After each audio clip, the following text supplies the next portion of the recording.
Welcome back to my YouTube channel, welcome to the gym stream, and welcome to Inside the Industry. This is the part of the gym stream when I tell the stories of my experiences that shaped my journey through the fitness industry, and this is the Dorian Yates story. This story deserves a lot of respect. Dorian Yates, the man, the myth, the legend. For those of you who don't know who he is, I'm going to play a little video now and you can see who I'm talking about before I really get into this.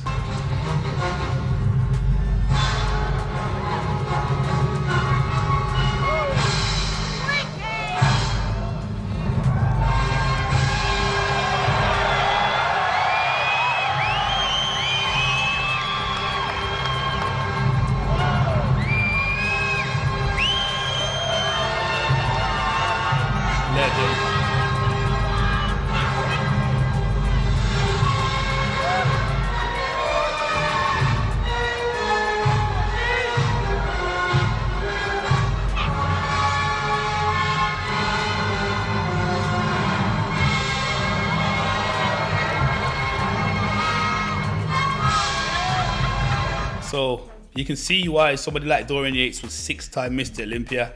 Now let's put that into perspective. Arnold Schwarzenegger was 7-time Mr. Olympia. So this is a man from Birmingham, UK, my friend's father, who had a local gym in Birmingham, and I was fortunate enough not only to train with him, but gain a lot of experience.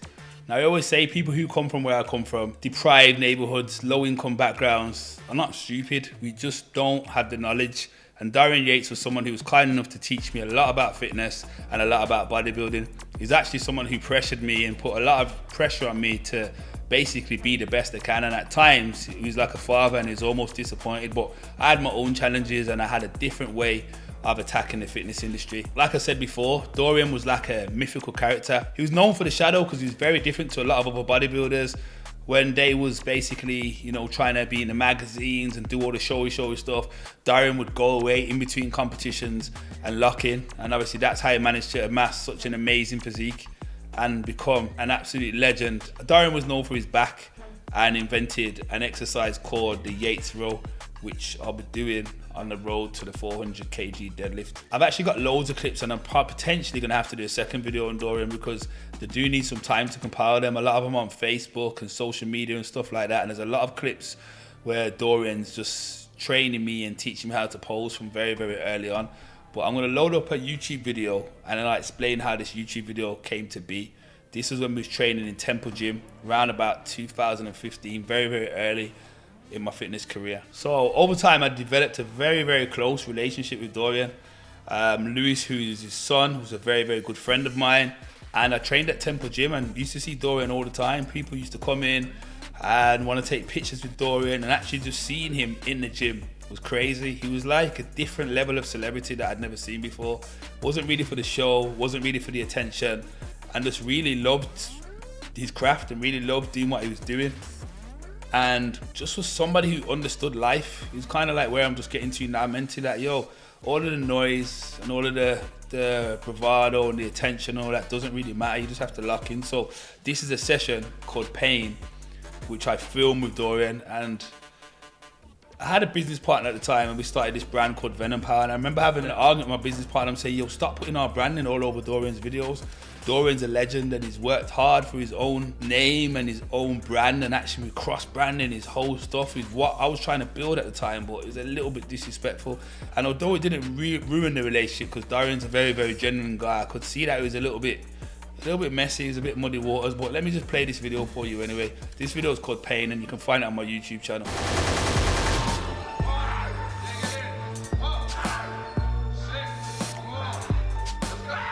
As you can see, I'm training here with Daz and he's putting me through my paces. It's actually going off. This is Lewis here. Now Lewis had an amazing genetics.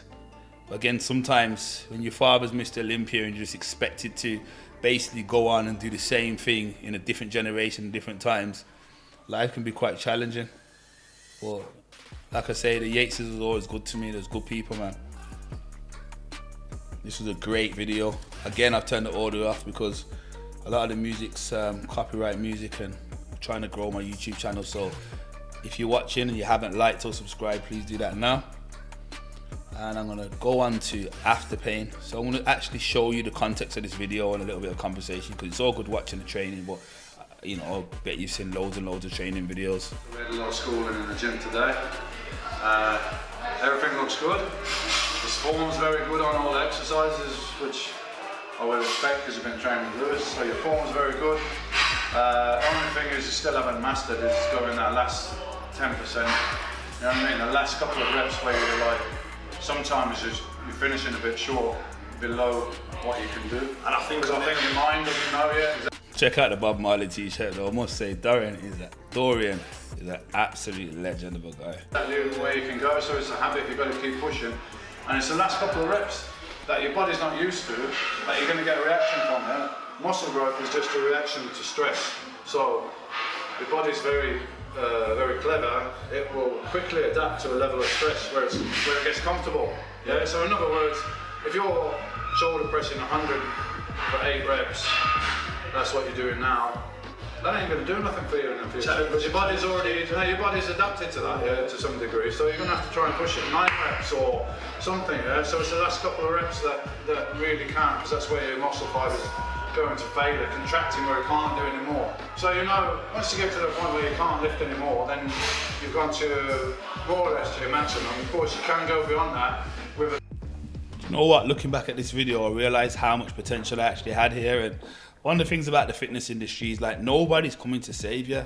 It's one of the things I had to learn the hard way. Like you think that he's just gonna get some knock on the door and get some amazing scholarship and you're gonna get the help, but hence why it's predominantly, like I'd say, a middle class sport, because it's a very, very expensive sport. The food's very expensive. At a high level, the PEDs are very expensive.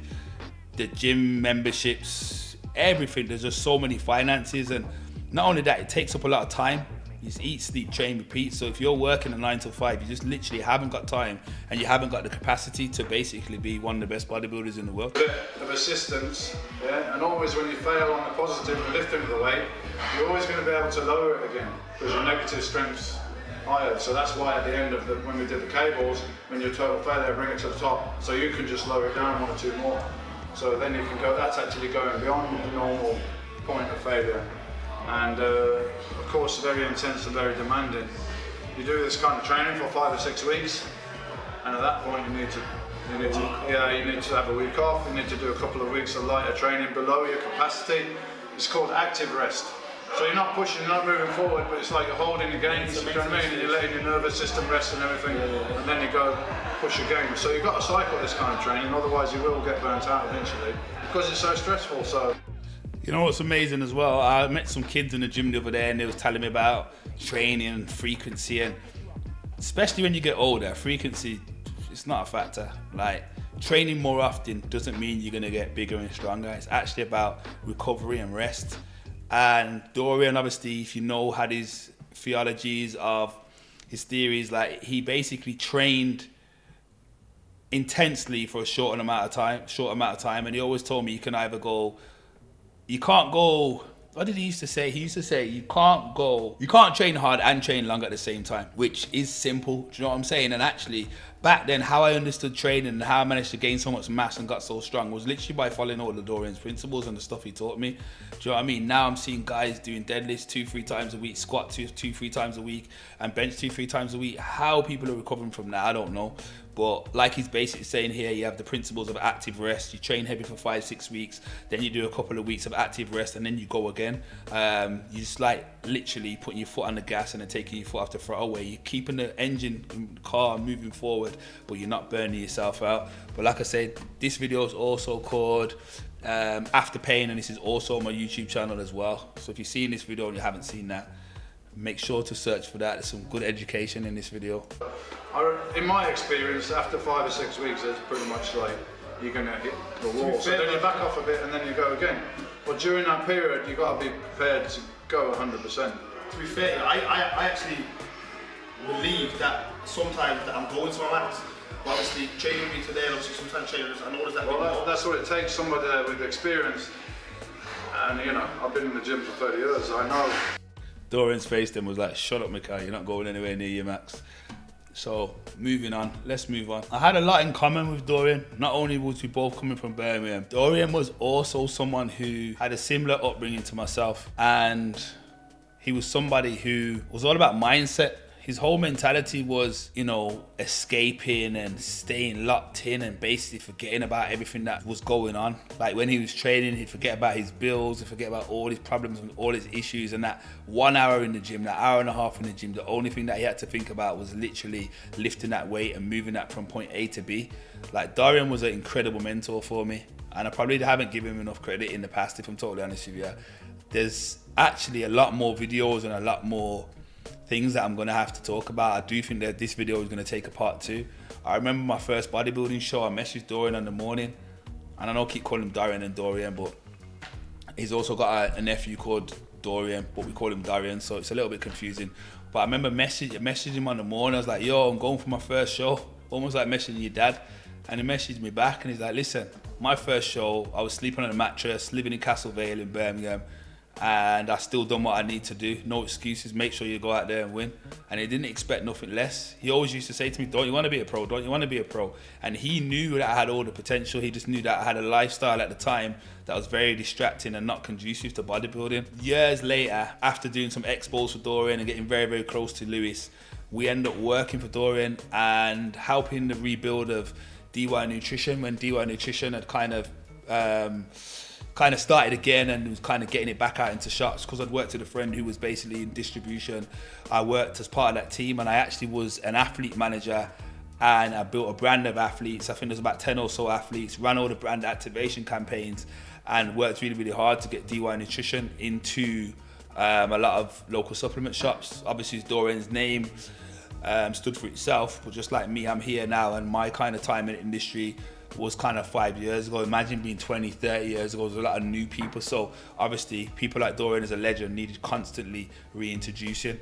It's like when you hear the younger kids play some sort of new music and they say, oh, listen to this song, and you think, I was listening to that 10, 20 years ago, it's just a remix. So we've done very, very well, had a great relationship with Daz over that period of time.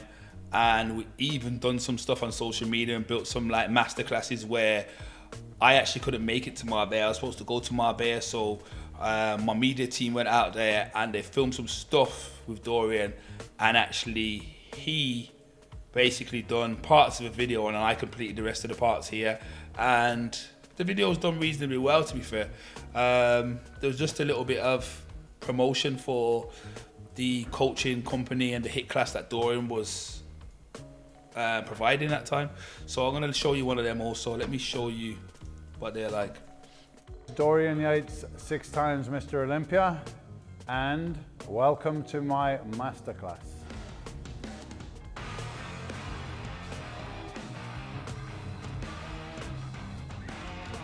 Chest tips.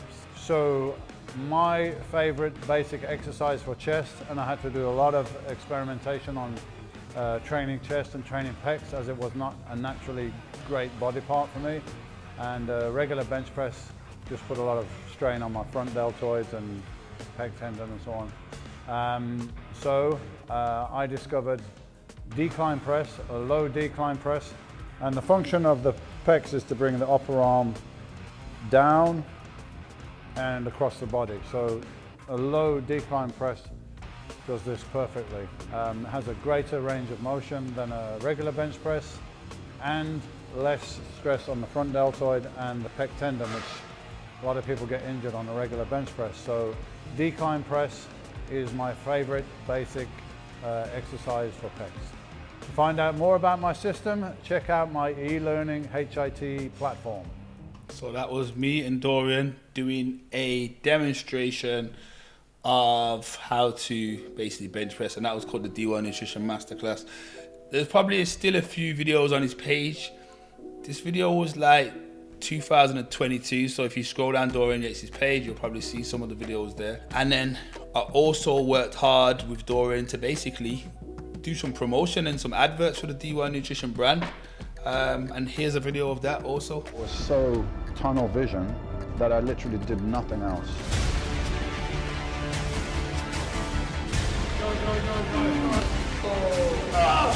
I thought about nothing else. Nobody understood it. Yeah. Go! I always felt like I was different, like I didn't really fit in. Some people got something inside them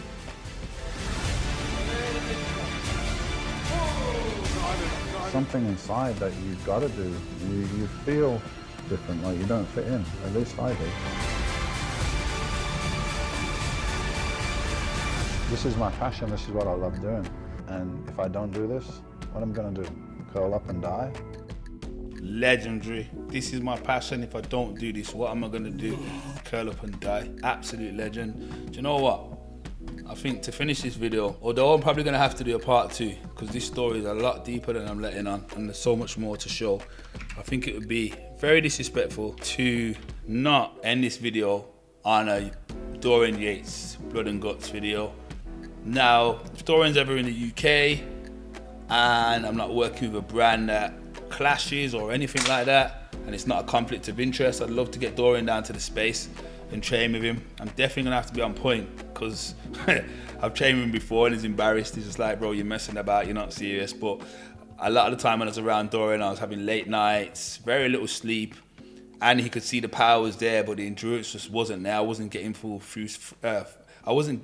full sessions with the intensity that I wanted to. Every time I've actually been on a peak, I've been locked in, I've kind of turned into the shadow, so I've not really seen him. So now I'm going to try and basically, for social media purposes, manage the two, hence why I built the gym stream, so I can kind of be visible and train. So let's just pull up blood and guts. That's you, let's go again, let's go again. Come on, man, fucking effort. Oh, that's you, let's go again. Come on, awesome pull now. Yeah. Go again, man. Put it in. Come on, finish it. What is it like? The size of Fire. Let's see. this is the same gym that the video showed you earlier was filmed. Dorian's personal gym in Birmingham in the basement. Listen to form again. Everyone, If I'm honest with you, like, this whole gym stream basement idea comes from the essence of Temple Gym, if I'm totally honest with you, where you're just isolated, locked away from the world. I know what it's going to take for me to basically achieve my best, and I'm still getting used to all this technical stuff and trying to manage everything, but the whole point that I'm here is to basically train and just get as big and as strong as I can in the space of a year to 18 months and pull 400 kg after floor, which is a lifetime goal of mine. So I'm going to end it here. This has been episode 2. Big up the man, the myth, the legend, Dorian Yates. Don't forget to like, comment and subscribe.